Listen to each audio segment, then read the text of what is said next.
Good afternoon, and thank you for attending the U.S. Commission on International Religious Freedom's hearing on protecting houses of worship and holy sites. I would like to thank our distinguished witnesses for joining us today to offer their expertise and their recommendations. We will have 3 panels for a total of 4 witnesses that will speak for us today, or speak to us today. Also, I want to thank Senator Coons and his office for securing this hearing room for us today. As many of you are aware, the U.S. Commission on International Religious Freedom, or USCIRF, is an independent, bipartisan U.S. government commission that was created in 1998 via the International Religious Freedom Act, or IRFA. The Commission monitors universal rights to freedom of religion or belief abroad, using international standards to do so, and makes policy recommendations to Congress, the President, and the Secretary of State. Today, USCIRF exercises its statutory authority under IRFA to convene this hearing.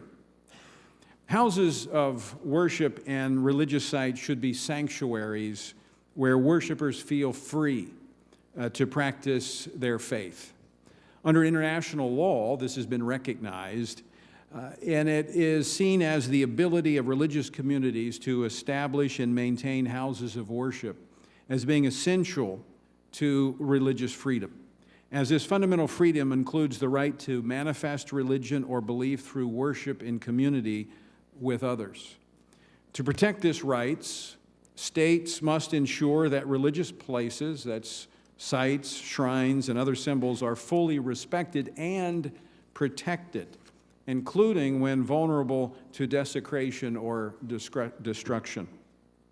Despite the protection afforded under international law, violent attacks on houses of worship are increasingly occurring globally, turning these sacred and peaceful spaces into unimaginable sites of bloodshed. Recently, massacres directed at worshipers in Sri Lanka, New Zealand, and just 2 weeks ago in Germany made global headlines. Similar attacks directed at houses of worship have occurred across the world in countries such as Egypt, Pakistan, India, Indonesia, Iraq, Afghanistan, and Nigeria. The attack on the synagogue in Germany during Yom Kippur, the holiest day in the Jewish calendar, is another sobering example of the reemergence of anti-Semitism around the world. Now, the gunman chose to attack on this high holy day, knowing that the number of people in the building would be higher than usual. He repeatedly shot at the door's lock and set off an explosive device, but thankfully was unable to breach the building due to enhanced security measures that the synagogue recently installed. And that is the reason we're gathered here today, is how do we make other houses of worship and religious sites hardened targets for those that would destroy these places of worship. In addition to houses of worship, different types of buildings and properties that are significant to religious communities, such as cemeteries, monasteries, or community centers, have also been targeted. Gravestones of Jewish people have been defaced with swastikas. Buddhist educational centers have been bulldozed. Crosses have been torched. No faith is immune from this violence. Attacks on houses of worship are reprehensible, as they aim to destroy the place of worship precisely for its religious significance, cause harm to unique religious groups, and instill fear in those who worship there. The devastating impact of these attacks extend far beyond those directly affected by these acts of violence, sending shockwaves through faith communities who fear that their own congregation may be the next target. Today, as I mentioned, we are focusing on identifying how the United States and the international community can respond to this global uptick in violence targeting houses of worship to ensure the safety of those gathering to worship God. Specifically, we will evaluate efforts to ensure that houses of worship are hard, not soft targets. USCIRF, in its 2019 annual report, recommended that the United States government implement programs to train and equip local officials and communities to protect places of worship and other holy sites, especially in countries where such sites face a high risk of attack. We will explore the implementation of this recommendation along with highlighting other U.S. programs, intergovernmental initiatives, interfaith efforts, and related policy recommendations that aim to protect the peacefulness of holy places. I will now turn to my colleague, Vice Chair GAYLE MANCHIN, to further explain an array of threats facing houses of worship. Thank you very much, Chair Perkins. I also would like to join in welcoming all of you to today's hearing. Non-state actors, including terrorist organizations, are often responsible for the vicious attacks that Chair Perkins has been highlighting. Branches of ISIS have claimed responsibility for the killing of worshipers in their place of worship in countries such as Egypt, Iraq, and Syria. In the worst such incident in Egypt in November 2017, ISIS fighters bombed a mosque in North Sinai and then fired on the mostly Sufi Muslim worshipers as they fled the carnage, killing 311 and injuring over 120. In Nigeria, Boko Haram's campaign of mass terror has similarly included countless attacks on churches and mosques. These attacks are particularly savage, aiming to decimate the sanctuary of houses of worship and instill widespread terror. These kinds of attacks also impact the victims in unimaginable ways. As explained by Yamini Ravenan, one of the victims of the terrorist bombings on Easter Sunday in Sri Lanka that spoke at the State Department's Ministerial to Advance Religious Freedom this past summer, the impact of the attack has left the Christian community with a fear psychosis like never before. At the Ministerial, Ravenan told the story of a 6-year-old girl that suffered severe injuries that left her blind.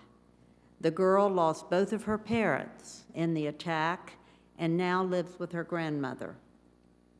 She is too young to begin to understand what happened and repeatedly asked her grandmother where her parents are and why it is so dark. How do you answer questions like this or console a child in this situation? Many of the victims of Sri Lanka, like this little girl and her grandmother, are left broken, forced to face inconceivable questions. Vigilante mobs have also targeted places of worship to harm specific religious communities. For example, in Pakistan in May 2018, a mob destroyed a 100-year-old Ahmadiyya mosque in the city of Punjab. The mob was instigated in part by a law that permits the imprisonment of Ahmadi Muslims who call their house of worship a mosque. Mobs in Sindh, province of Pakistan, also attacked and vandalized Hindu temples after a Hindu principal was accused of blasphemy in September 2019. Alongside these horrific attacks on houses of worship, we also are deeply troubled and concerned about the less overt tactics that threaten them. Sometimes these are more scary, the overt actions. States often employ video techniques and violent techniques as part of a wider campaign to restrict and control religious freedom. One technique we frequently see imposed by states, for instance, is the impermissible seizure of places of worship or other holy sites belonging to particular religious communities. Without a place of worship, a religious group's ability to manifest its religion or belief is often extinguished. For example, in May this year, Iranian intelligence agents changed the locks to a 100-year-old Assyrian Presbyterian church in Tabriz, Iran, and removed the cross from the building. Although the cross was eventually restored, the congregation is still not permitted to worship in this church.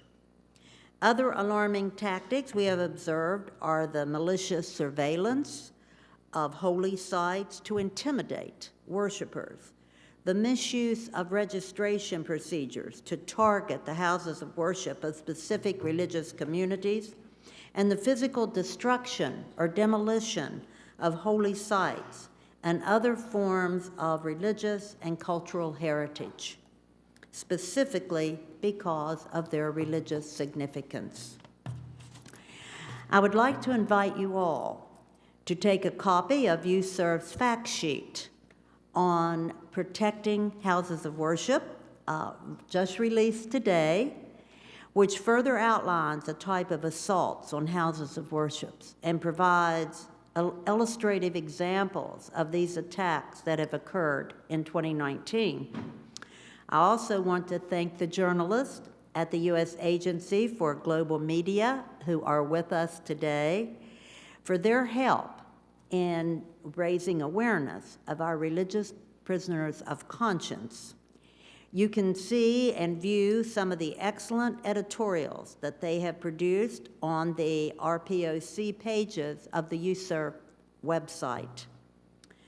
Commissioner Nadine MAENZA will now turn to the U.S. and international efforts to combat these very violent and restrictive tactics. Thank you very much, Commissioner Manchin. In light of the myriad of threats to houses of worship outlined by my fellow commissioners, worshipers of every religion are in urgent need of international support to safeguard their protection in their places of worship. While the momentum to address these issues is increasing, we must ensure that the United States is effectively doing its part to support protection measures and coordinating with international efforts. House of worship and other holy sites are representative of the history, social fabric, and tradition of religious communities. The destruction of such sites and the loss of their associated spiritual significance often strikes at the very heart of those who practice their faith or find religious meaning there. In response to the increasing number of attacks on religious sites, President Trump announced last month that the United States would dedicate an additional $25 million to protect religious sites and relics. This additional allotment of funds will be essential for expanding programs that train security forces overseas to provide the protection needed to ensure that religious sites are not soft targets and that worshipers can peacefully practice their faith without fear. To ensure the preservation of religious and related cultural heritage, the United States government has sponsored several initiatives that support its protection. Notably, the Ambassador's Fund for Cultural Preservation contributes towards post-conflict and post-disaster recovery efforts. Since 2001, the program has awarded $74 million to close to 1,000 projects in more than 125 countries, including many projects that preserve and restore religiously significant buildings and objects. Just this month, the first regional conference on cultural heritage protection for religious communities was held in Morocco to further explore opportunities to protect religious sites in the Sahel region. We look forward to hearing more from Ambassador Brownback regarding these programs and other U.S. government initiatives. Alongside these initiatives, there are several noteworthy intergovernmental and interfaith efforts that strive to protect houses of worship in the hopes of guaranteeing the sanctity of religious sites. The High Representative for the United Nations Alliance of Civilization developed a plan of action to safeguard religious sites that provide concrete recommendations to support countries in their effort to ensure the safety of religious places and worshipers. Search for the Common Ground and a coalition of NGOs has also developed Universal Code of Conduct on Holy Sites that aims to improve the protection of holy sites and promote interreligious reconciliation. We will hear more about these two initiatives today and consider opportunities in the United States to contribute to their implementation. On behalf of USCIRF, I look forward to hearing the recommendations from our witnesses about what the U.S. and the international community can do better to help protect houses of worship. Thank you, and I will now turn the floor back to Chair Perkins. Thank you, Commissioner MAENZA. We now turn to our first witness, who in large part is responsible for the creation of the U.S. Commission on International Religious Freedom back when he was a member of Congress and then serving as a senator. In fact, he created his own position that he now holds as Ambassador at Large for International Religious Freedom, and we're grateful for the work that he does, as well as the Secretary of State, who I spoke with earlier today, who has made this a top priority in foreign policy, is to advance international religious freedom. So, Ambassador, thank you for being here today. We look forward to your remarks. Thank you very much, Mr. Chairman. A pleasure to join you and my fellow commissioners on this topic. I'm delighted that you're holding it on protecting houses of worship and holy sites. It's a very timely hearing. There's an ongoing worldwide crisis where religious diversity is under assault, where government and non-state actors attack individuals and communities because simply of their beliefs. And oftentimes those same actors systematically work to destroy symbols of those cultures and faiths. As the State Department's Ambassador at Large for International Religious Freedom, I'm constantly pressing governments to stop persecuting religious groups they deem a threat to their rule, to simply allow people to practice their faith freely. We've been pushing on many different governments, recently really pushing hard about what China is doing in their war on faith against Muslims, Buddhists, Christians, Falun Gong. In addition, I focused on how terrorists and other non-state actors, including but not limited to ISIS, Al-Qaeda in the Islamic Maghreb, and Boko Haram, have been among the worst abusers of religious minority communities in recent years. Terrorist violence against religious minorities threatens people of all faiths and people of no faith. They threaten Muslims and Buddhists, Christians and Jews, Yazidis and Baha'is, Hindus and Sikhs, converts and those who don't hold any beliefs. To give a few examples, in China, the government has pushed thousands of Tibetan monks and nuns out of their homes and bulldozed their monasteries. 2017, the Chinese government evicted approximately 9,000 monks and nuns from the Larung Gar Institute of Tibetan Buddhism and demolished an estimated 4,000 residents there. The same year, authorities destroyed at least 2,000 residents and evicted approximately 2,500 monks and nuns at Yenchen Gar Institute of Tibetan Buddhism. We're also deeply concerned by press reports and satellite imagery analysis that found in just the past 2 years, dozens of Uyghur cemeteries and mosques have been destroyed in Xinjiang. This along with an untold number of house churches and churches that have been destroyed throughout China. In the face of these challenges, the United States is responding both in principle and action, working vigorously to help advance the right of all people worldwide to practice their faith. As you noted, Secretary Pompeo convened 2 ministerial summits to engage the international community about how to promote and protect religious freedom for all. These were unprecedented. One had not been held before, but that alone 2 in a row. This year's Ministerial to Advance Religious Freedom reaffirmed international commitments to promote religious freedom and urged progress towards concrete outcomes that can produce durable and positive change. We had a broad range of stakeholders, including over 100 governments, international organizations, and more than 1,000 members of civil society organizations, including religious leaders, all that attended. At the end of this year's Ministerial, we released a statement on protecting places of worship, and I was glad to see more than 45 countries signed it as a full endorsement. We're doing more than issuing just statements.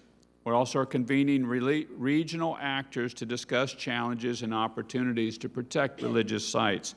As was noted by the Commissioner, launched earlier this month with our Moroccan partners, the first ever regional conference on protecting cultural heritage of religious communities. This we did in Rabat, Morocco. This conference was co-sponsored by USAID, who did a fabulous job with it, the Ministry of Foreign Affairs of Morocco. It brought together government officials, religious leaders, heritage experts, and NGO activists to discuss these tangible ways to restore cultural and religious sites. And we do this because they are important to our shared history. They're critical for building respect among diverse communities and essential to cultivating peace. And then finally, I want to mention the historic event on religious freedom that was hosted by President Trump at the United Nations in September. This was the first ever head of state level event at the UN focused on religious freedom. Hard to believe, but it was, and it is, a groundbreaking event. At the event, President Trump announced, as you noted, an additional $25 million to protect religious freedom and religious sites and relics. These new funds will be used to prevent the intentional destruction of religious sites and relics. And we're hopeful it will contribute to meaningful restoration of key cultural heritage sites and places of worship around the world. We were honored that the Secretary General of the United Nations, Secretary Guterres, participated in the event. We are grateful for his commitment to religious freedom and welcome the initiatives of the UN Alliance of Civilizations. I say thank you to His Excellency Miguel Moratinos for joining us today to talk about that important work. He and I met earlier today and had a fabulous meeting, and I think there are many things we can do together. We envision this new funding helping to rebuild areas that have been attacked and damaged by foes of religious freedom. We hope that these funds will also be used to help communities learn best practices to protecting people of faith as they worship. And we also hope that by doing so, we can usher in a new time of respect for people of all faiths all over the world. We know that restoring and protecting these sites can even stimulate the local economy for growth and provide places, tourist sites. One of my favorite moments of the ministerial this past July was our opening event. We heard testimony from 3 representatives of religious communities who had recently been attacked. We heard accounts from a survivor of a mosque attack in New Zealand. We heard from the rabbi from the Tree of Life Synagogue in Pittsburgh and from an advocate of the Christian communities in Sri Lanka that followed their horrendous Easter bombings there last April. Now, the overwhelming feeling of that opening segment was not one of sadness, but it was one of hope. And today, even amidst the challenges, we should have hope that we can help these communities, encourage their faith, and even help them rebuild back up. We should be encouraging and building on that hope. Imagine what we could do if we restore the tomb of Jonah, for instance, in northern Iraq. That was one that was widely broadcast by ISIS when they destroyed it. They filmed it, and they put it on the internet, showed it to the whole world. We destroyed this site as something that they were very proud that they had done. Well, imagine if we stay to the world's terrorist community. You are bent on destruction, but we are going to rebuild. We will rebuild this site. We will make it more protected so that this will not happen again. To thwart that activity of the terrorists to try to destroy something that of such significance and importance. And we can and we should do these things. I've been in dilapidated churches run down during the Soviet era. Their restoration would also be the restoration of souls in that community. I've seen pictures of religious buildings in occupied territories that are now being used as hay barns. Humanity will be better off if they're restored and protected and honored. We have much to do. We have a moment, I believe, where there's a lot of interest in the world community of doing this. I've talked about these protection of religious heritage sites with many world leaders. They're very interested in doing this. I think if we can find the right way to do this in an inclusive, engaging manner, I think we're going to find a lot of support around the world. I think we're going to find private funding that would come on board to help this as well, as the government figures a way to, okay, these are key sites, they ought to be rebuilt, that we can use some of these ways, even crowdsource funding in some of them. We've got some government money that we've put forward, but it would honestly be my hope that that's the small end of it, that there would be a lot more private funds that would come in and help the restoration of these, because they do restore the soul. They restore the soul of a community, and I think they can be a great thing that we can provide to humanity and to our heritage. So thank you for this timely hearing, and I look forward to your questions and anything I can do to be helpful on this topic. Thank you, Ambassador Brownback. I'll turn to my colleagues if there's a question from one of our commissioners. Mr. Bauer. Ambassador Brownback, eloquent as always. Thank you very much.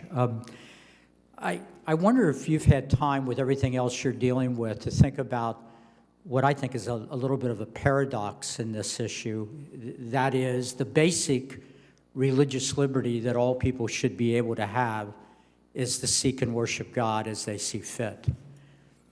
But what do we do when one of the things that may be driving mobs to attack other people who are worshiping may very well be that that mob has just heard a message in another house of worship that God would be happy if they attacked the infidel, which is the other set of believers that come under attack.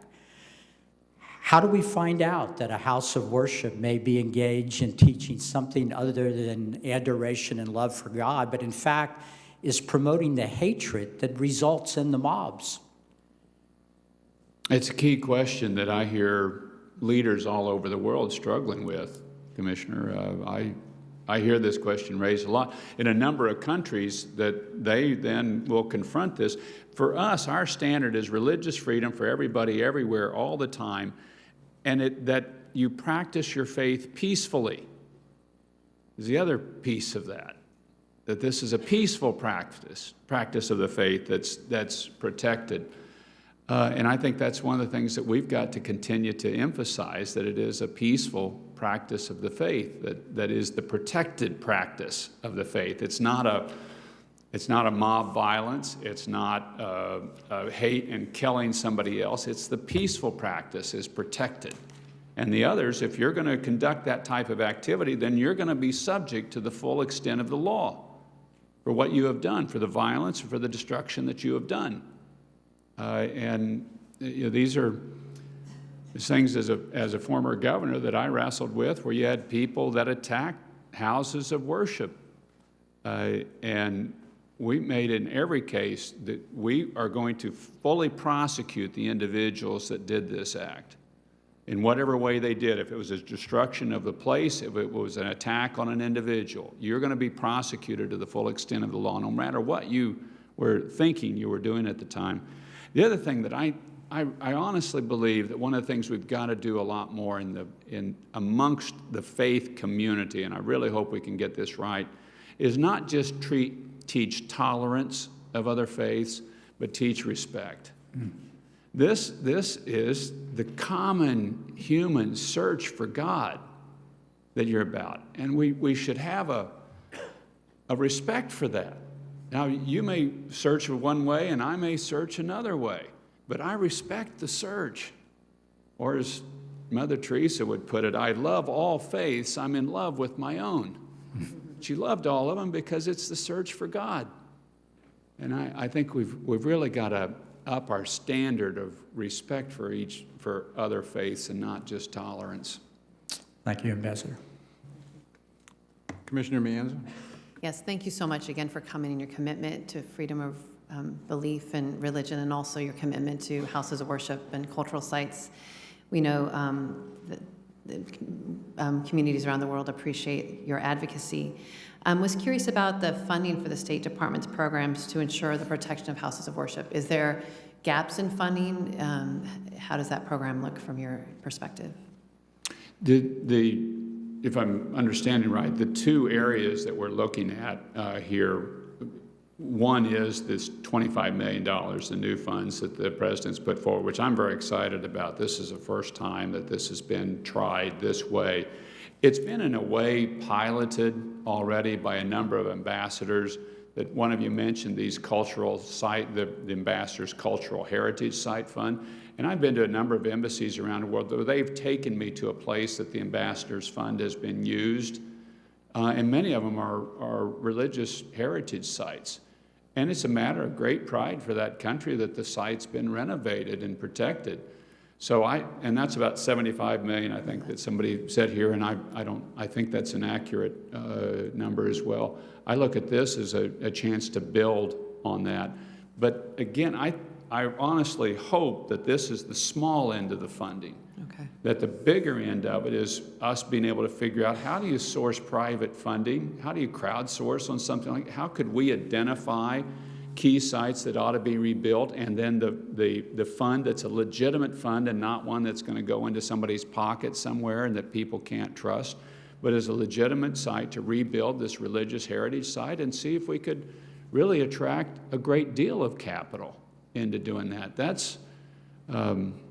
That would be my hope, because I think we can access far more funds. Commissioner Manchin. Ambassador Brownback, one of the things that we find very concerning when we visit countries and we speak with the ministerial leaders and government officials, and particularly countries that are more on a watch list, so they are doing and saying a lot of the right things. But it's the covert actions that are going on that are being used to intimidate minority religions, or refusing registration, or refusing to allow a place of worship to be built, but done sort of under the radar. So as commissioners, they certainly don't reach that height of egregious, behavior like you would see in China, but yet it's concerning, and it's hard to say to these countries, pat them on the back, which is what they really want us to do, when we know that there are still these activities, and many times it's being accepted by the government. I mean, they're just sort of looking the other way. So do you have any recommendations, Ambassador, on how we deal with these situations? Two things I think would be really important. One is, I think we need to keep pushing educational systems in these countries to not denigrate religious minorities, because you see that seeping into a lot of educational material in some places. And I think we really got to draw a hard line on if you're denigrating a religious minority in your educational materials. This is bad. This is the way you're training your future generation. It's going to come back and haunt the world, what you're doing, number one. Number two, I think it's really time for a group of nations that are committed to religious freedom to establish some protocols on basic religious freedom. We've done this, apparently, some of the people in the human trafficking space have established just some basic protocols. And I would like to see this alliance on international religious freedom that the President's announced, that we're putting together, that we hope to put the first countries together on this, that some of the original nations that really care about religious freedom would establish some international protocols, like no blasphemy laws, that these tend aggressively towards communal violence. You can't lock up people for being a peaceful minority religion. That you have to protect people's peaceful practice of their faith. Just some basic protocols that would be established by an international group to put forward, so that when you go into a country that's, I know exactly what you're talking about. I mean, they want to say, hey, look at all the good things we're doing, and some of it is, but a lot of it is they're doing things, they're not registering, like you say. They won't register churches or houses of worship, or they'll take 5 years to do it, or just it's a way to not register them but not be aggressively open about it. It's just hidden religious persecution. That we put those protocols out there so that we can say, no, this is what it means to have your basic religious freedom standards in a nation. But it needs to be an international standing putting forward on that. The United States needs to be a key part of it because we care so much about this right, but it does need to have an international imprimatur, I think, for us to really effectively push it. Any further questions from the commissioners? Ambassador Brownback, thank you so much for joining us today. We will now transition to our second panel.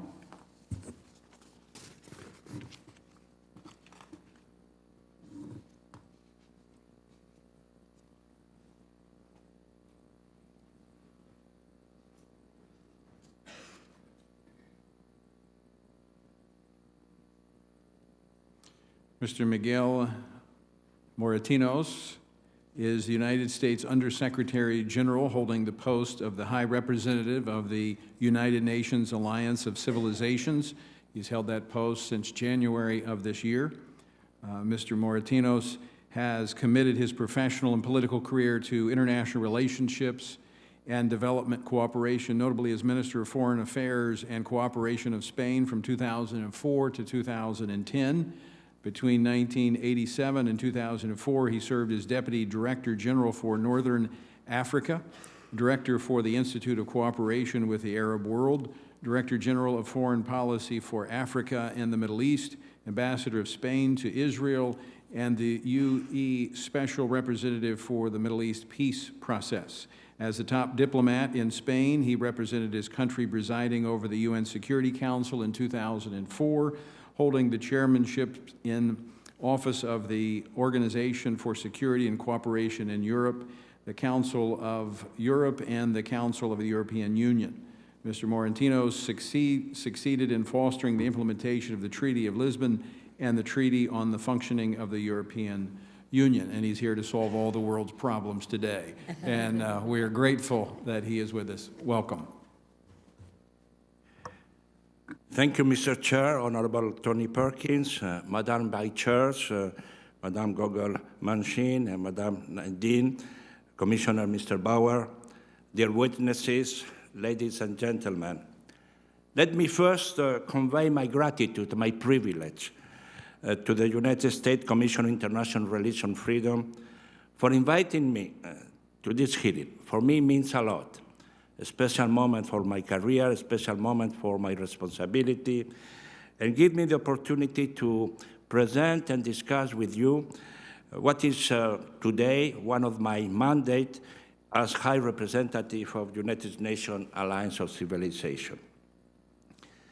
When I was preparing this address to this hearing, I discovered that the Commission, your Commission, was established in 1998. What a vision.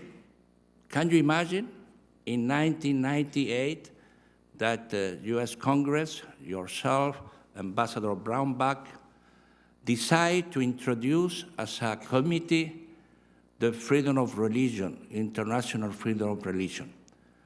The religion dimension in politics was not that much taken into account, and you were pioneer. So I have to commend your commission, because I think it's the one who can understand what is today an urgent task for all of us. Well,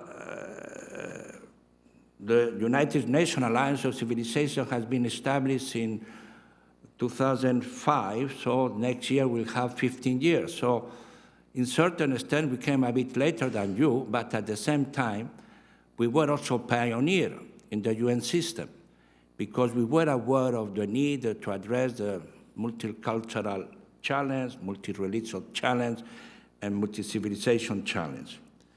So we have certain similarities in our task, and that for me is really important to address to your important commission. The Alliance of Civilization is a political tool for preventing diplomacy through promotion of intercultural and interreligious dialogue as regards the United Alliance of Civilization. And today, of course, the mission of today, the topic of today that brings us together this afternoon, is to listen and to try to understand the need, how we are going to safeguard religious sites in the international community. Well, reading also your concept paper and listening to you, Mr. Perkins, today to introduce the issue, I was closing my eyes and I was reading myself of the preamble of our action plan. The same concern, the same objective, the same instrument. We are on the same boat, and that's the reason we have to work together. When we been mandated by the Secretary General, Antonio Guterres, to draw this plan, to establish this plan, we engaged in an inclusive and consultative process with government, religious leaders, faith-based organizations, and other relevant stakeholders to listen carefully to their ideas and input for the plan. It was a quite challenging endeavor. We travel, we meet, we engage, we debate. It was quite enriching experience, but at the same time quite sensitive. As a result of this consultation and my own reflection, it was clear to me that the plan had to be action-oriented, an action-oriented document containing clear recommendations for all relevant stakeholders to work better individually and jointly in the multifaceted approach to safeguard religious sites. I'm pleased to inform you that the plan of action to safeguard religious sites was officially launched by the UN Secretary General, Antonio Guterres, to member states on the 12th of September of New York this year, and it has been received positive feedback. In general, everybody agree, in general, everybody support, and we have now to enter, and what for me is the most challenging activity is to implement it. So, as we have shared with you the plan, let me present to you the main highlights of the plan, and focus in particular on some recommendations addressed to member states, which can be especially relevant in the context of this hearing. The plan is anchored in the Universal Declaration of Human Rights, and mainly on Article 18, of course, in relevant United Nations resolution, and rooted in following guiding principles. What we say, 2R, 2Ds, 3S. 2R, respect for all people, responsibility to build bridges of mutual understanding and cooperation.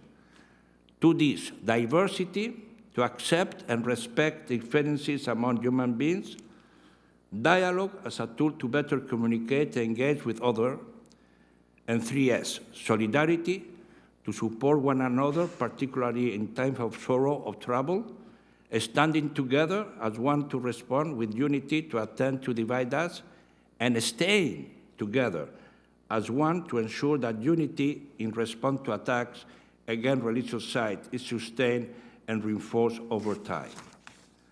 The plan is structured in two sections, on prevention and preparedness and response.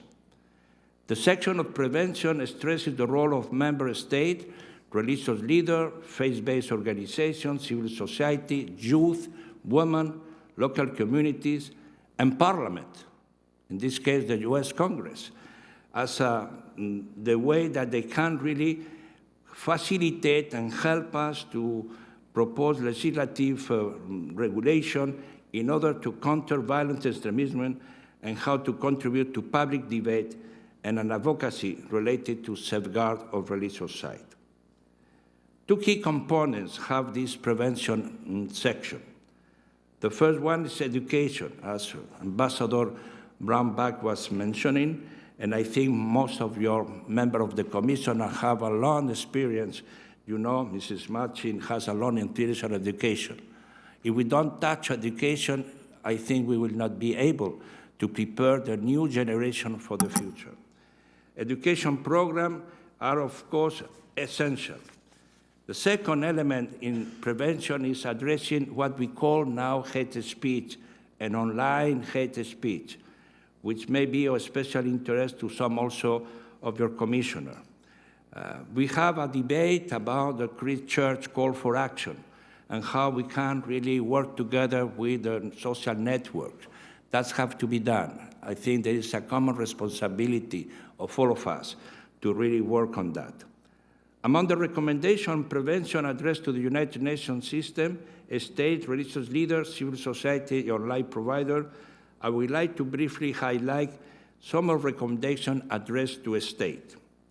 First, engage with religious leaders to promote respect and mutual understanding through interfaith activities. Secondly, facilitate the involvement of civil society in a strategy and programs to prevent violent extremism through different initiatives and establish benchmarks to measure progress. Third, mainstream gender in plans and action to prevent violent extremism. But I think we also have to be aware that religious sites are especially vulnerable to attacks due to their accessibility and the fact that there are usually limited security measures in place. We have a long discussion with some religious leaders and community. Some of them say, we don't need security. We prefer to live in this kind of environment of harmony and peaceful. We don't need to see security bodies, police. But at the end of the discussion, they say, well, but we need protection. So we come to the conclusion that something on the security side have to be totally included. And for that, I think we have to really work with them with an analysis of potential threat, risk assessment to adapt policy to the evolving nature of threat, information sharing at all levels of government as well with religious leaders. The plan encourages member states to develop a strategy, a strengthened national plan to address early warning system, emergency response, crisis management, security, and resilience. We have also to consider establishing, when appropriate and accordance with national legislation and procedure, a specialized unit in central and local administration to safeguard religious sites. And finally, develop and sustain relationships between government and religious leaders to build trust and help ensure information sharing. Distinguished members of the Commission, the success of the plan is to be measured by the implementation of its recommendation. This is why I engage with all relevant actors to make progress on the following issue. We will prepare and launch what we call a global communication campaign, and working with relevant colleagues in the United Nations system to develop a campaign to foster mutual respect and understanding. Terrorist attacks seek to divide us. A campaign to foster unity and solidarity can be a powerful tool in counteract those messages. Secondly, mapping of religious sites. Again, I'm working with a relevant United Nations colleague, UNITAR, UNUSAT, and with Google in order to really produce an outline interactive tool to map all the religious sites all around the world. People have told me it's a huge endeavor, but I think we could produce and have an impact to demonstrate to the international public opinion that spirituality is back, that we live in a complex world where we cannot neglect the religious dimension of our societies. So with this mapping, we will demonstrate that it's not only some churches here, some synagogues there, some temples above, no, that the whole world have this need for safety in the worship. And then thirdly, in the context of the future program of the protection, and thirdly, we will have to convene with the Secretary General in 2020 a global conference to bring together member states, political figures, religious leaders, faith-based organizations, media, and civil society to spearhead political support for a specific action to take plan of the forward. I think apart the ministerial meeting that they have taken place in Washington, D.C. the last 2 years, the other meeting of religious leaders were religious leaders alone. We need that everybody have to show their responsibility. So we have to gather all of them. We have to have political figures, we have to have religious leaders, we have to have social media, we have to have civil society, we have to have a private sector, in order that this collective responsibility can produce the difference. In this context, the future global program also of the Director General for United Nations Counterterrorism have offered us a specific global program for vulnerable sites, and religious sites are vulnerable. So Mr. Voronkov, Vladimir Voronkov, have agreed to put into the Alliance of Civilization the possibility to have an operational task force in order that when the countries and the nation need support in order to protect the religious site, we can call to them and have certain specific support. We have also tried to start to some specific pilot case. And I'm engaged with the government of Burkina Faso in order to try to have a pilot case scenario, how we can put an end to the permanent, successful, attack that Burkina Faso is facing in the recent times. Let me finish my intervention by highlighting two areas which I think the United Nations Alliance of Civilization and United States can work together. This morning we have a very fruitful meeting with Ambassador BROWNBACK. We identified certain areas that we can work together, but I have to tell to you, to the Commission, to this hearing, that the United Nations Alliance of Civilization is ready to support the International Religion Freedom Alliance that was launched by Secretary of State Mr. Pompeo and was, of course, launched and supported by President Trump. And I think at the same time, we want to work with them in certain areas that can produce certain, I would say, results for the future. I think we have also the possibility to work with the appeal of conscience of Rabbi Snyder that is preparing a conference on education that will help advance the implementation of the plan. We look forward to support the U.S. administration in this important endeavor. So thank you again for this opportunity. Thank you for giving me this privilege to share with you my ideas and my commitment. And thank again for having this important idea in 1998 to bring to this House and to bring to the foreign policy of the United States the importance of religion and cultural affairs. Thank you very much. Thank you, Your Excellency. I appreciate you being here today. Any of the commissioners have questions? Mr. Bauer. I hope my question's not unfair, but you have such a long history of working on this issue as well as being in the diplomatic world and understanding diplomacy and so forth. So I would just like to get any thoughts you might have on it. Everybody notices, I think, that we're dealing right now, the world is dealing with a rising communist China, very powerful, getting more powerful economically and militarily. And as Ambassador Brownback referenced, the current government of China is an equal opportunity oppressor of religion. It's declared war essentially on all religious faiths. We found out some months ago that when the ministerial happened, the second annual ministerial happened here, not only did China not come, which was not surprising, but what was surprising is that we found out they were contacting other governments around the world, that governments of countries they had lent money to, and was telling those governments they better not come to the United States to discuss religious liberty. And I'm just wondering, you seem like an optimistic man, and there's a great deal of optimism and progress being made, but how concerned are you that there's a very powerful country that is presenting quite a different model to the world of how religion should be treated compared to the model that I think you and all the commissioners would agree on? Thank you. Thank you very much, Commissioner. I can imagine I'm a United Nations High Representative, so I try to represent all member states, understand them, and my tool is dialogue. Of course, identifying the challenge, identify the problems, and then put my capacity as not only a diplomat, but as a responsible of the United Nations to move forward. And of course, we have a Chinese member of the group of friends of the United Nations Alliance of Civilization.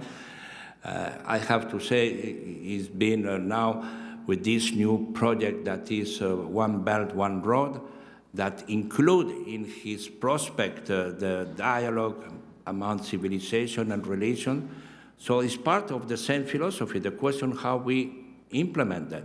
So of course, I will have a dialogue with them. I will try to identify what are the problems.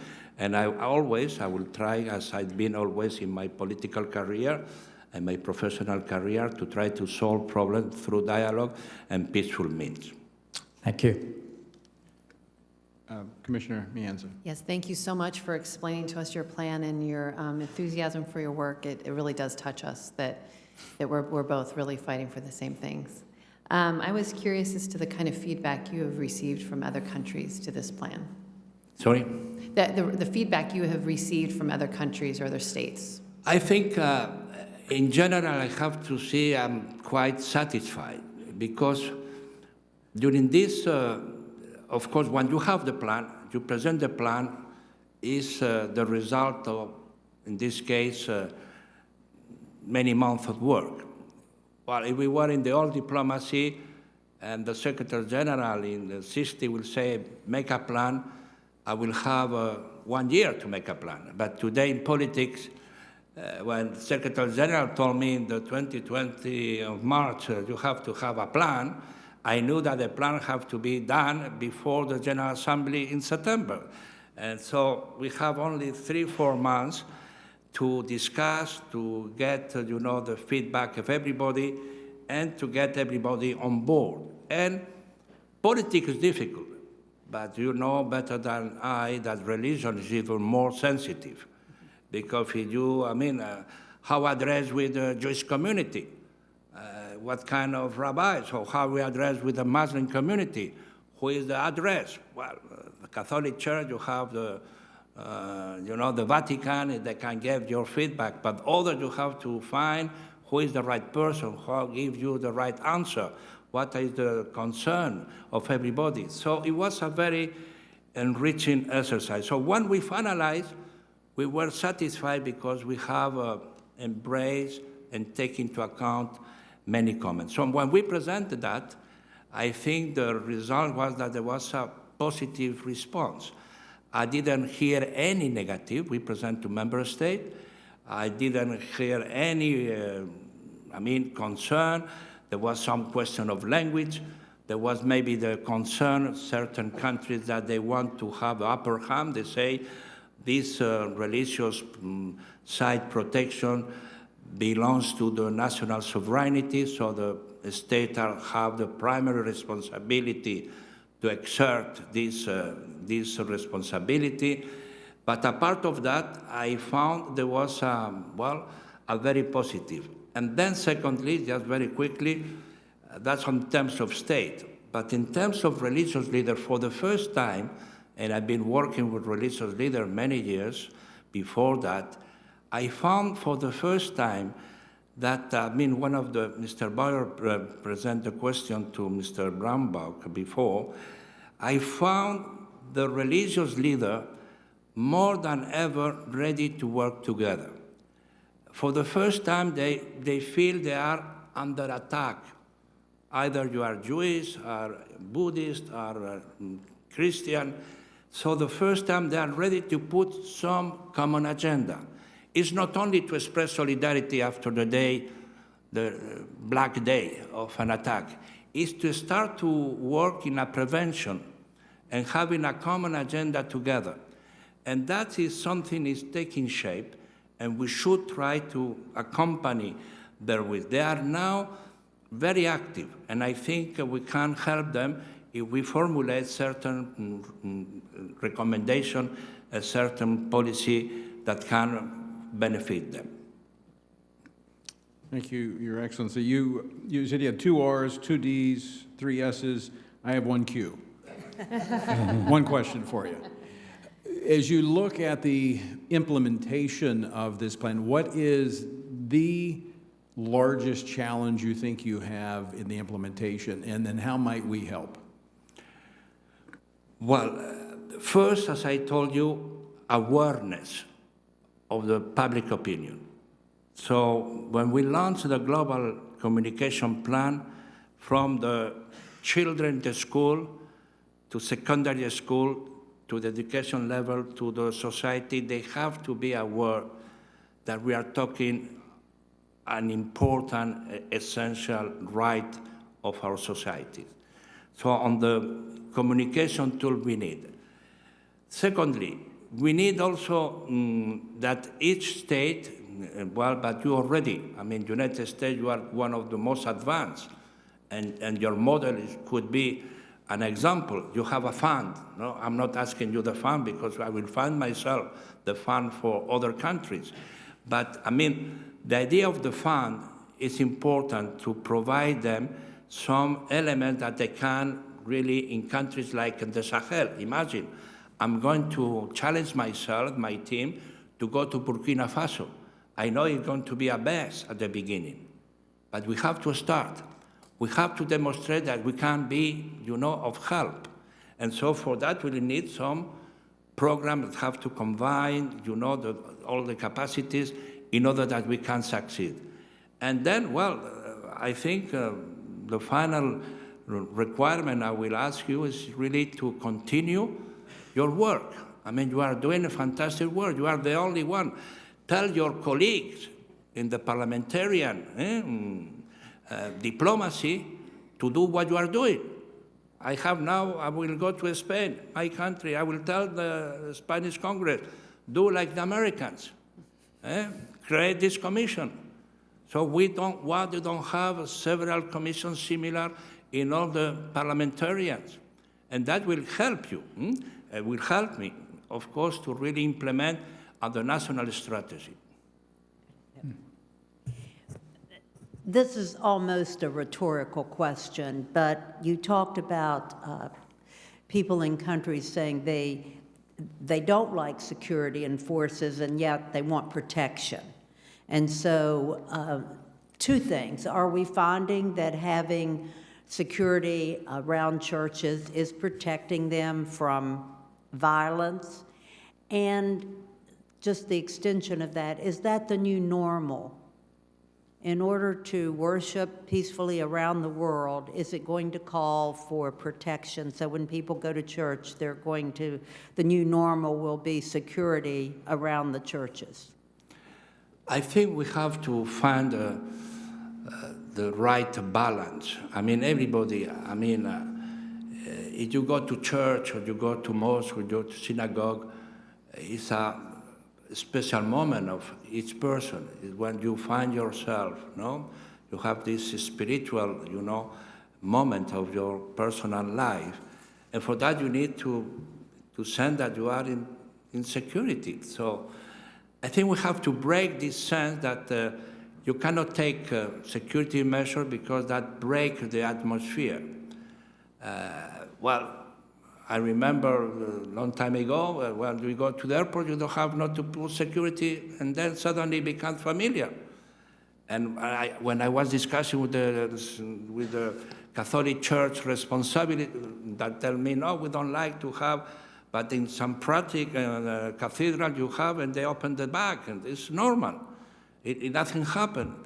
So we have to really tell them to really decide by themselves how they will get this protection measure.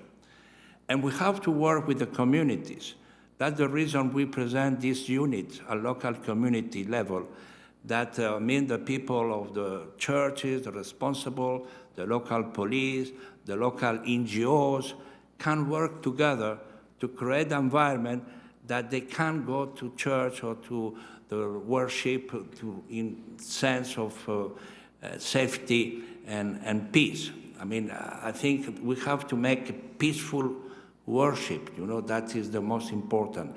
And so I think, as you said to me, we have to strike the right balance, But you in the United States, you have a lot of experience on that, and it has been, of course, it's an ongoing process, but I mean, the model could be an inspirational for us, for the future. So, but I think the sense of protection, from my point of view, I think it's my responsibility as a representative. I could say, well, no, we live in an harmonious world, don't care, God will protect us. Okay, that will be. Now, my responsibility is to tell no. We have to protect you in order that you can exert your right. And if you exert your right, then you will be peaceful and you will be, in harmony with yourself. Your Excellency, thank you very much for being with us today. We're grateful for you appearing before us. We'll now transition to our third and final panel.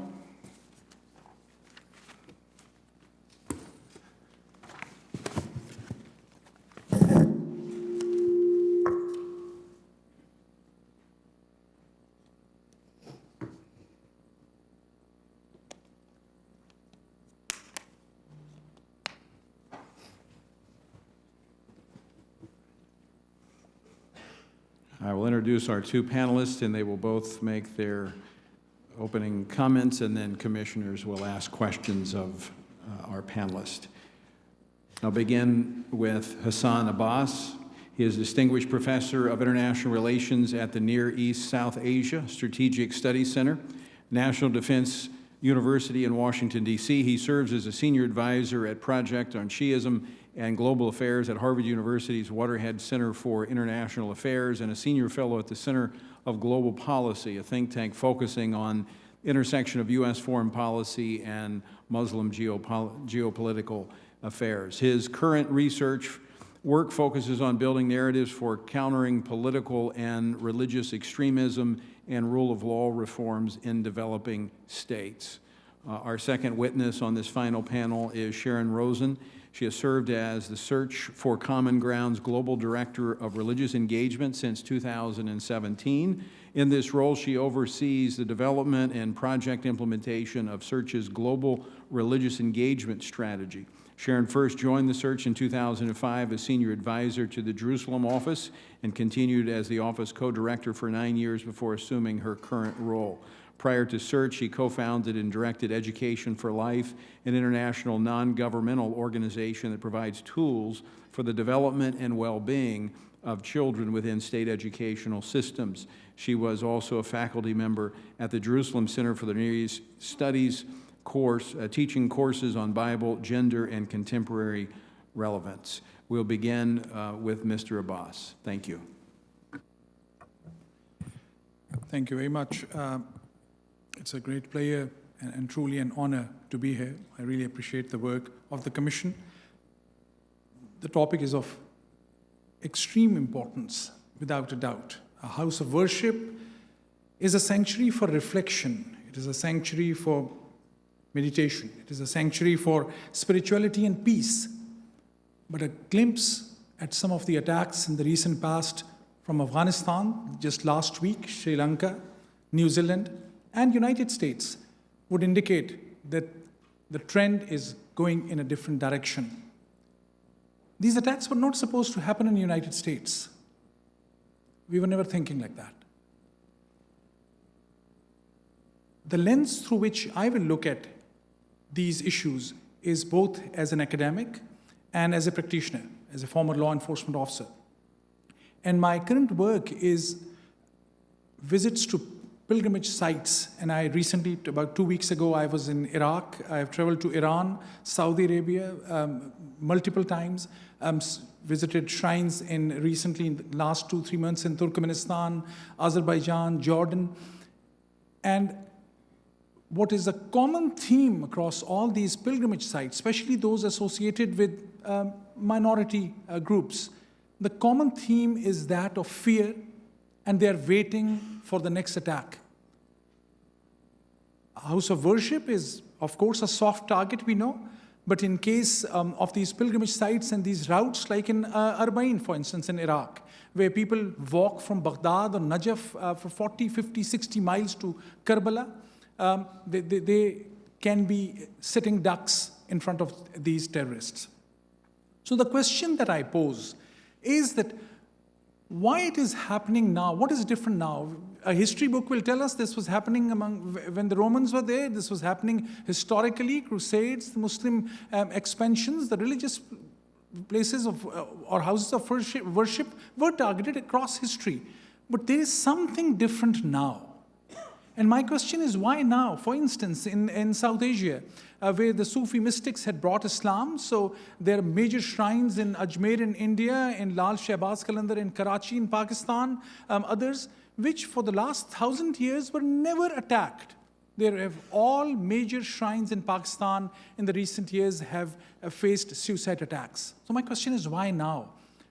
There's a short answer, because, and if there's time, I'll later on be able to expand on this, because the currency of our conversations has become violent, and religion has become increasingly a currency of our conversations and dialogues. Maybe Now that we have the luxury of Googling, we can see whether in the 1920s or 1820s for that matter, how many a times our identities were linked to being a Muslim or a Christian or Jew. Yes, we know of the most horrible crimes and Holocaust and other instances of genocides, but by and large, at a normal level, the houses of worship were never part and parcel of this conflict zone. These are now contested spaces, and that is something which is new. 5 things that I would like to mention that my research tells me. First and foremost, these attacks have very clearly an ideological and religious motivation behind those, in most cases. What do I mean by that? You just will have to research for the words Salafi and Takfiri. These are groups within the broader Muslim world which are linked to this idea that I am right. And anyone else who is trying to approach, to borrow what Ambassador Sam Brownback said, this is a search for God. They don't believe in others' gods. They believe in their own God. A very short anecdote. My daughter Shehrbano is sitting here. When we moved to Washington, D.C. from New York about 8-9 years ago, she was very young at that time, like 4 years or 5 years or so. And she realized that on every Friday from McLean, where we were living then, we were going to Maryland, about 50-minute drive to our mosque. And she would often ask, she would see a synagogue or a church that, oh, so what do you think about it? And we often have conversations about God.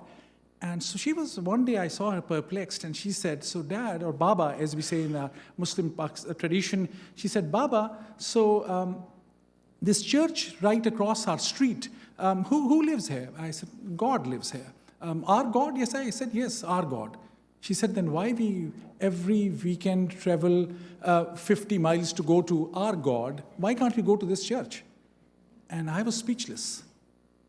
I don't know how to answer that, because we have boxed ourselves in so many ways. So the 5 facts: it's ideological, it's Salafi and extremists and Takfiris who want just their own version of Islam to be true, who are causing this primarily.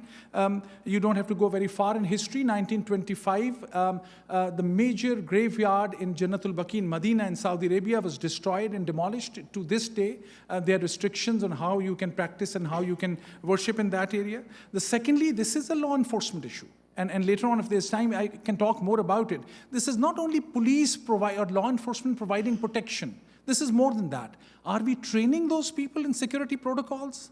Are we enforcing certain rules and regulations about lighting outside these mosques or churches or synagogues? There are very basic common sense protocols. Other places, Parliament, the House of Congress is very well protected. Why? Because is police always standing outside? No. There are other specific protocols. Why we are not taking houses of worship that seriously? Third point, there is larger ignorance about religion. And as we say, we are so close to each other. We are so near yet so far. We are so near through our Twitter accounts and Facebook and Instagram, but we are very far when it comes for talking heart to heart with human beings. So, and last but not the least, it is about lack of respect for other religions, which is becoming a common theme across traditions. I know I'm almost done with my time, but in hardly a couple of minutes. So if my analysis of these 4 factors is correct, what can we do about it? Number 1, I would argue that we have to follow the New Zealand model. There was a terrorist attack. The Prime Minister of the country had the courage to go out, stand with the people who were attacked, with the victims. She was seen to be sympathizing with the people. It comes from top, from the leadership. Where the leadership is ready to stand with the victims and show solidarity at that highest level. The ordinary people of New Zealand had shown that they came together as human beings and stood together. That's number 1 thing, the New Zealand model. Number 2, foster interfaith and intrafaith dialogue. This means we have to encourage these conversations and dialogues, not only as there's so many cases in my last 20 years as an American, and I would say in my proud homeland here, I've seen the Jewish Muslim groups, Muslim Christian groups, but those often meet once a year. There's no concerted, systematic, institutional approach to interfaith dialogue, and that is missing.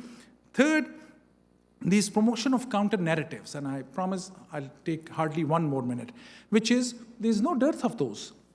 The Amman message in Jordan, did an amazing job by saying that we have to stand all together against takfirism, which is a very isolated phenomena. They are the Shias, the Sunnis, the Wahhabis, every major Muslim group was there. Then there was this Marrakesh Declaration talking about safeguarding Christian minorities.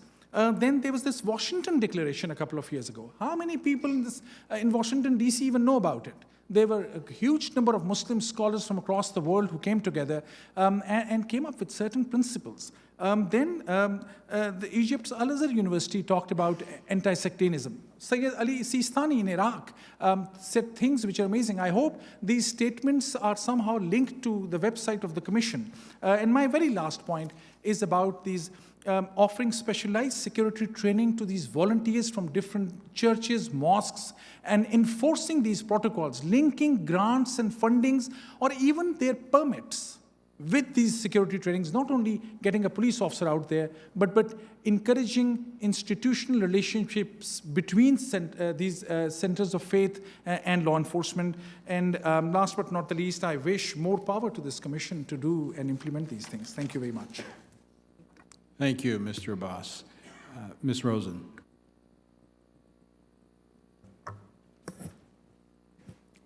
Chairman Perkins, Vice Chairs MANCHIN and MAENZA, Commissioner BROWER, and Commissioners of the United States Commission on International Freedom.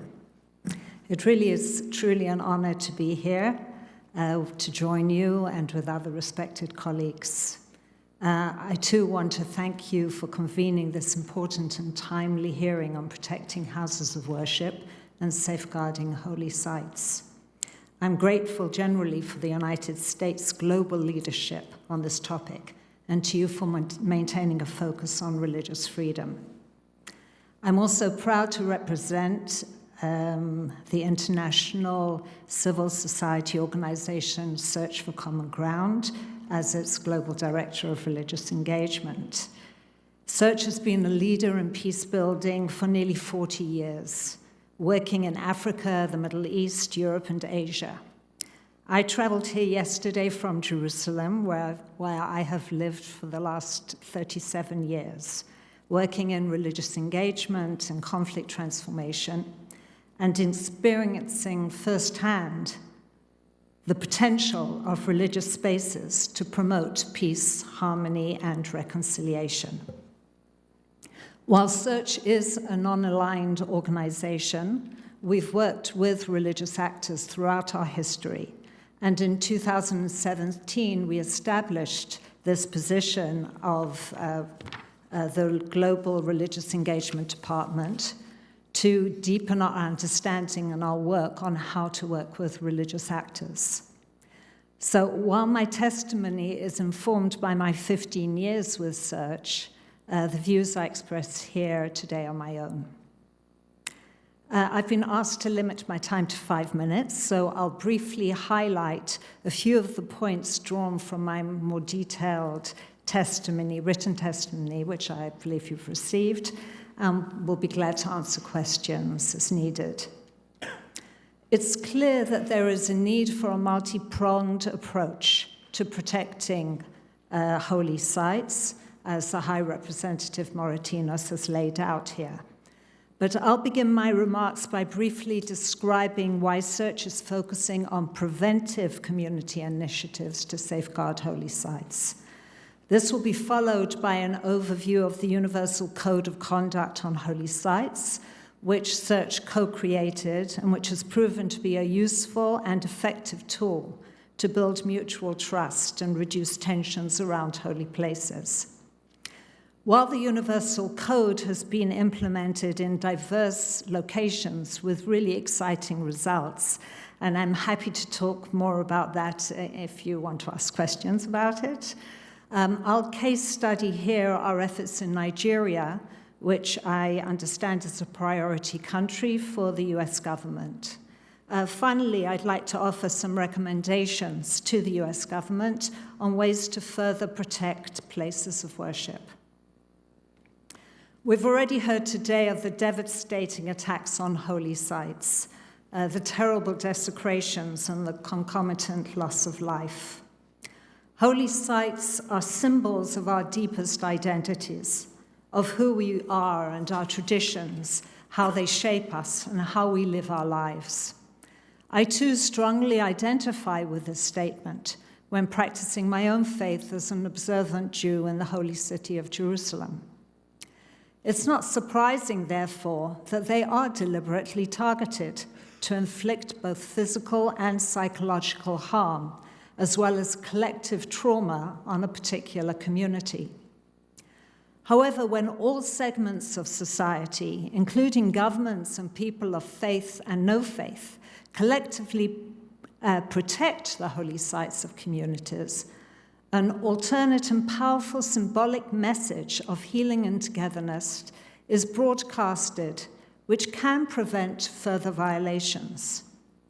SEARCH's preventive community initiatives, which are one component of our broader efforts to help build healthy, safe, and just societies, focus on the root causes of conflict and emphasize inclusion and trust building as guiding principles to reduce interreligious tensions. We help mutual trust and cooperation to flourish by focusing on an issue of common concern, in this case, in protection of holy sites. And in so doing, we reduce hostility between religious groups and build resilient communities. It's only when we care for our common future and act together that we shall truly feel safe in our sacred spaces.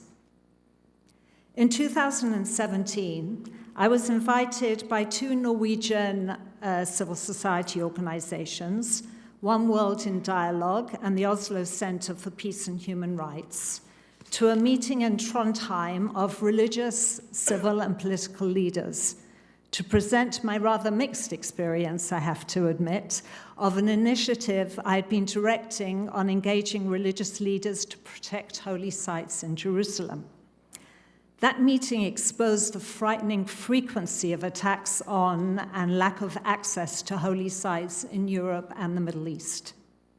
It became clear that there was a need to create a code of conduct to protect and preserve sacred spaces that would both be endorsed by states and implemented on the ground. The result was a dedicated partnership between SEARCH, the two Norwegian NGOs, and Religions for Peace to develop such a code. In consultation with senior religious leaders worldwide, and over a period of 3 years, we developed the Universal Code of Conduct on Holy Sites in order to safeguard holy sites now and for future generations, and to promote interreligious reconciliation and mutual acceptance.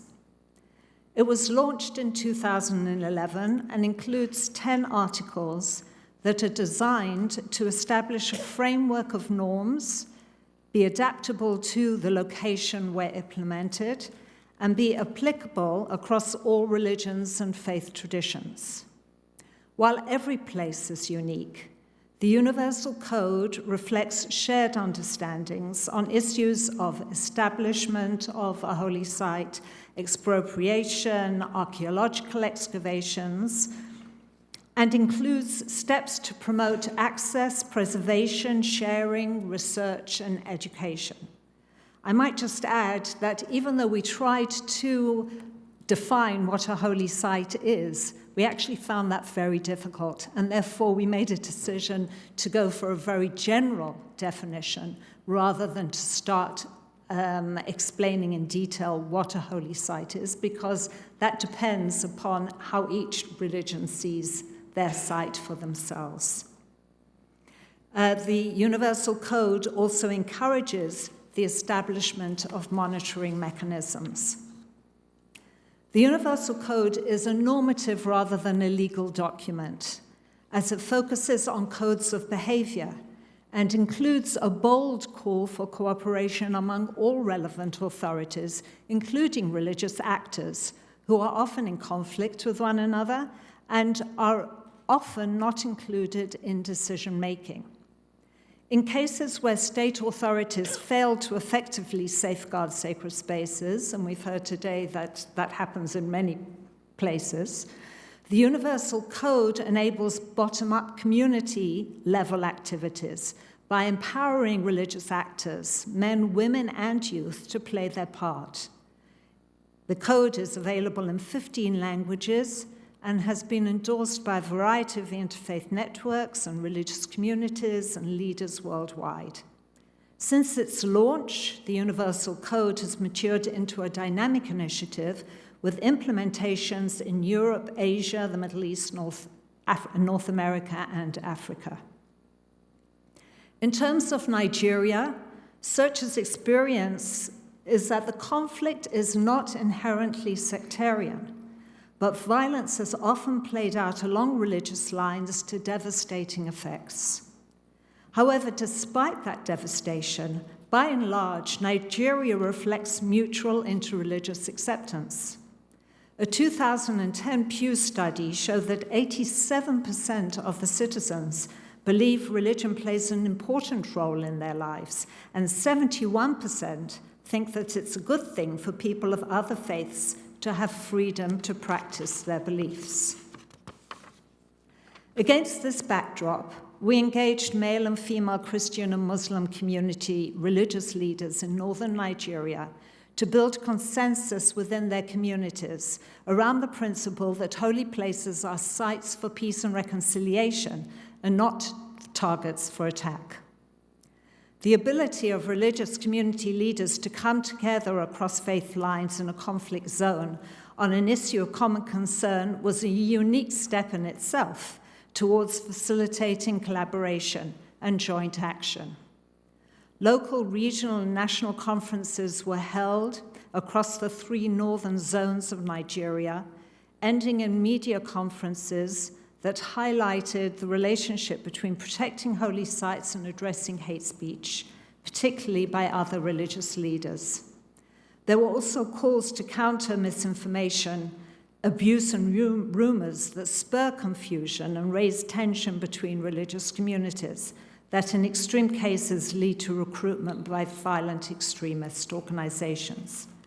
Particular attention was paid to engaging youth through a photo and video competition calling for a demonstrated understanding of holy sites as places of worship, peace, and dialogue.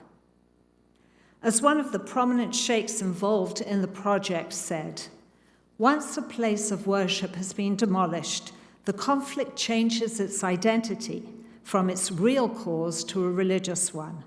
And the moment it becomes religious, everybody takes sides." He added that if we can find a way of keeping religious sites out of conflicts, it becomes easier to diagnose and treat the problems. A Christian pastor added that finding that common ground brings us a step forward towards peace in God's world. So I'd just like to conclude by offering 5 recommendations to the US government, drawing on the lessons learned. First of all, security approaches alone cannot solve the problem. And actually, we have heard that from you today.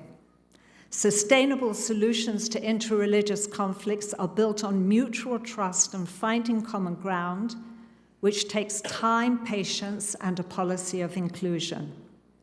The US can make a difference by supporting, through diplomacy and foreign assistance, holistic strategies for safeguarding holy sites, with an emphasis on sustainable and cost-effective people-to-people approaches that are community-based and are focused on common interests and concerns.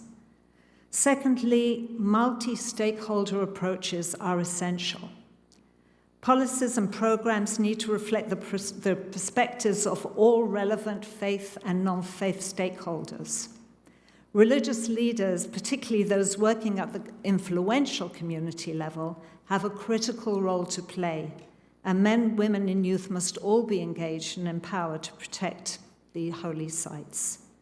At the same time, effective protection approaches require collaboration with actors, such as local and national government representatives, law enforcement authorities, the media, and courts of justice, among others. Similarly, we call on the US to utilize multi-stakeholder approaches with other governments and in international fora, which we have heard from Ambassador Brownback that is already happening, and of course from you too. Thirdly, we need to use resources to support programs in line with the Universal Code to prevent attacks on holy sites. Current protection efforts are clearly insufficient. And as we heard from Commissioner MAENZA, the current administration recently dedicated $25 million to protect religious sites and relics. And this is a very significant step and a great opportunity for initiatives funded by this allocation to reduce risks of attacks on holy sites in alignment with the Universal Code. In addition, with the growing awareness of the need to engage religious actors, resources also need to be invested in faith literacy training for US employees and other international actors working in the fields of conflict, security, and development. 4, protecting holy sites requires addressing chronic conflict and fragility.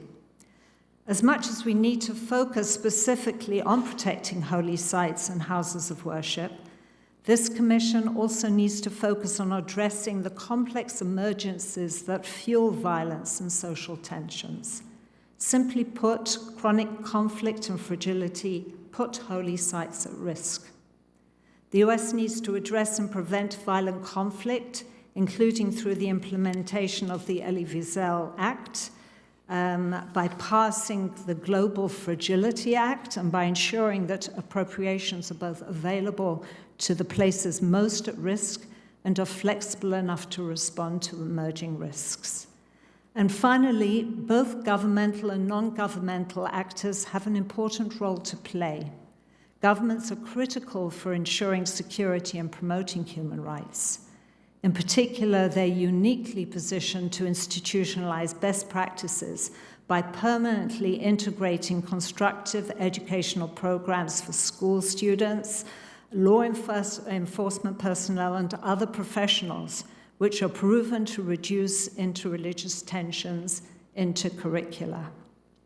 However, many aspects of protection are best implemented by neutral third parties and religious actors themselves with expertise in the field who are able to lead efforts to foster intergroup acceptance and collaboration. I remain committed to working towards sustainable solutions to protecting places of worship based on collaborative approaches that deal with root causes. I look forward to working with the US government and other partners to make that happen.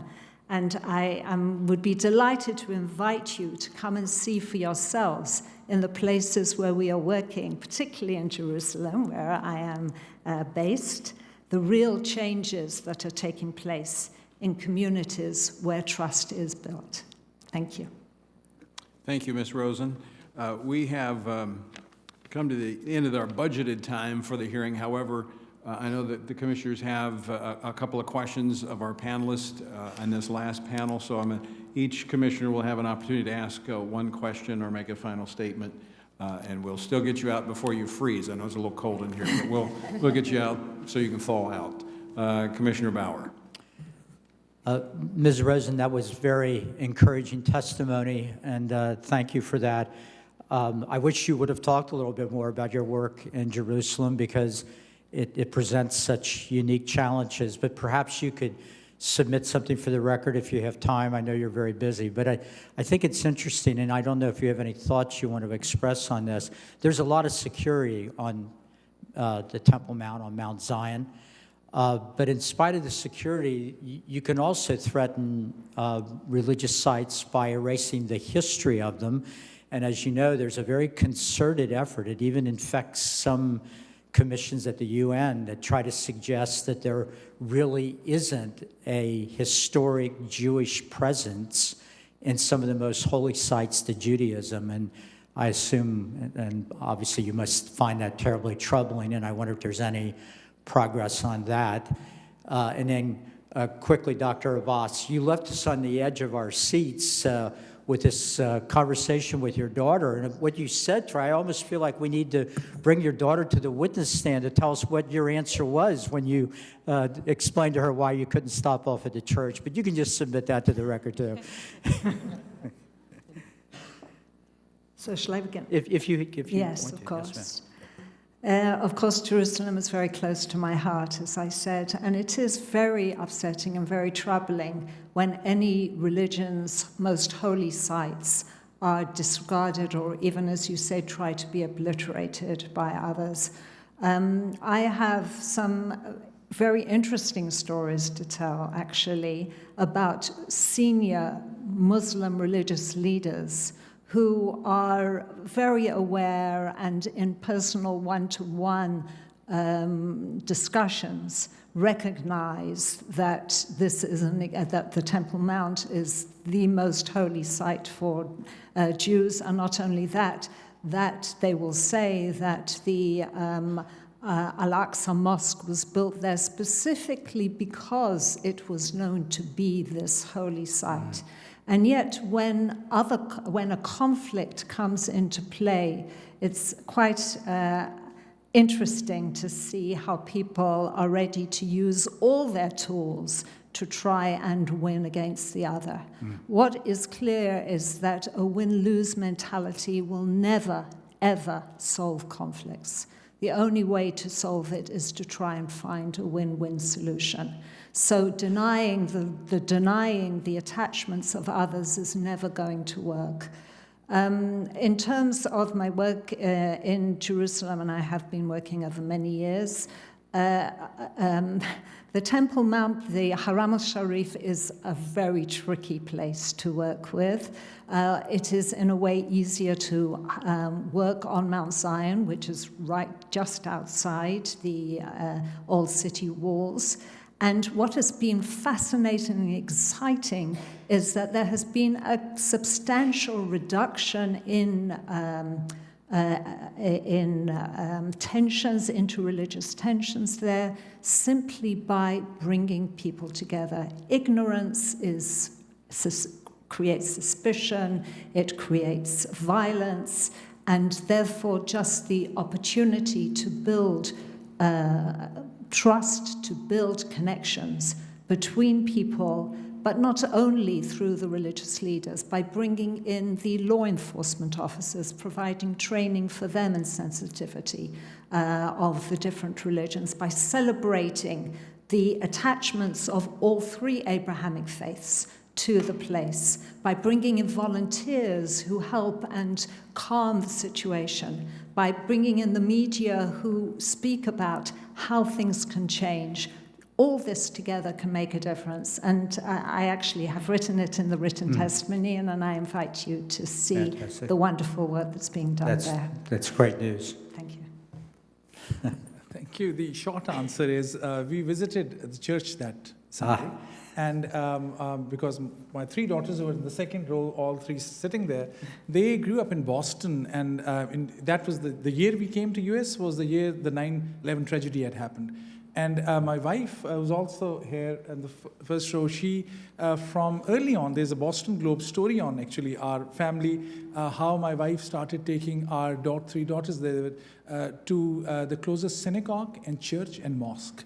Actually, Boston Globe had come to interview me for something, and when they heard my wife, they said, "No, this is more important story. You are not important. This story is more important." So there's a tradition. Partly, I guess, me and my in my own case, my parents were from two different sects. Those two sects are at fight with each other often. But I guess that might be the case. But that's what the first response was. I was stunned. Because I thought I should have a better answer. There was no immediate answer, but that made me think at my own level why we box religions, why there's not often visits from different religious communities. I must add, a point of self-critique, many churches that I've gone to are very open. Mosques in America will have to do a lot to be more open to the communities where they are, to take care of some of these issues. Thank you. Thank you, Mr. Boss, and I'm glad you brought your support team with you. I do have one question for you that you talked about the protection and security, working with local law enforcement and the physical security. That actually was the focus of USCIRF's recommendation to the State Department through the Bureau of Diplomatic Security and the Anti-Terrorism Assistance Program, which is currently functioning in many of these countries. In fact, I used to work for the ATAP program. In that the physical security, I mean, obviously we have to have awareness that was talked about earlier, we have to have agreement, we need to go deeper, but the immediate need is on the security of these facilities so that people can go and worship God in security and safety. From your observations, you made comments on that. What are the recommendations, or what do you see as the best way forward on that? Thank you very much. I think this is a extremely important point. We often hear about need for more engagement between faith-based institutions and mosques and local law enforcement issues. But I think one real big issue is, if I may say, there's no other way to put it, lack of trust between local law enforcement agencies and some religious institutions. In the post-9/11 world, and we understand the reason, the Patriot Act, the other reasons, many Muslim communities, and there are excellent stories about NYPD. I think NYPD has been doing a great job. I'm a big fan of them. I often take my NDU students to NYPD, but they were known also, there were cases where there was surveillance of mosques. So in case of US, there's that issue. But go to the many other countries in Middle East and South Asia, multiply the factor that I've mentioned to 100. In US still, police and law enforcement is trusted. I see a police vehicle, I immediately feel a sense of relief or sense of safety because our police forces are by and large very professional. But that's not the case globally, so there have to be best practices. I was looking at, in my testimony, I have about 8 or 9 different reports that have come out, and I'm seeing increasing effort from law enforcement to reach out to Muslim communities, specifically in the US. That we need to mention those in the shape of best practices, to go out to some major Muslim centers and to police institutions and ask them how, for instance, in the recent past, there were some religious holidays, and the mosque that I go to in Maryland, I saw every day in every major event 2 or 3 major police vehicles outside. That was never the case even 2 years ago.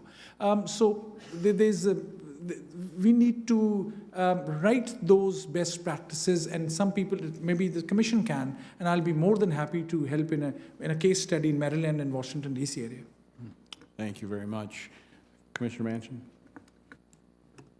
I just want to make a statement and commend all of our speakers that came today. What I was taken by was the commonality of much of what was said, both by Ambassador Brownback, and then you look at our organizations, Search for Common Ground, National Defense, Alliance of Civilizations, and then USCIRF and our mission and our role. And so it is my hope, because there is power in numbers, that we can continue to work together, working through certainly the commonalities that we share, and the vision and our mission, that we can continue to work together. And I would hope that USCIRF might be one of those bridges that can bring these groups together, that as we share, whether it's international protocols, what those look like, but I just believe the more we can work together, the stronger than we are globally. But thank you all so much. Thank you, Commissioner Manchin. I will just conclude our time together this hearing by echoing Commissioner Manchin, thanking our witnesses for being here and sharing with us their expertise, their experience, and their passion for this issue. What I think is certainly emerges, I would say, the top 3. Number 1 is that there must be an agreement, and I think there's a recognition that this is an issue and that there is universal agreement that we have to protect houses of worship and religious sites. The awareness issue must be built upon, and that is a communication strategy, and we certainly will do our part as a commission to continue to communicate the need that exists globally. But I think the most important action, or the most important item, is action, which is what this commission will focus on and has focused on in our recommendations to the U.S. government, that is to Congress, to the Secretary of State, and to the President. We need to study the issue, but we also need to act quickly because people are not only losing their lives, but communities are being frightened away from their sense of community that they find only in these houses of worship by joining with people of like mind and faith. And so we look forward to working with each one of you. We thank you for your testimony. We thank you for the time that you've spent on this. And I thank each of those in our audience that are here today that also share a passion for this issue of religious freedom. And with that, we will adjourn our hearing. Thank you very much.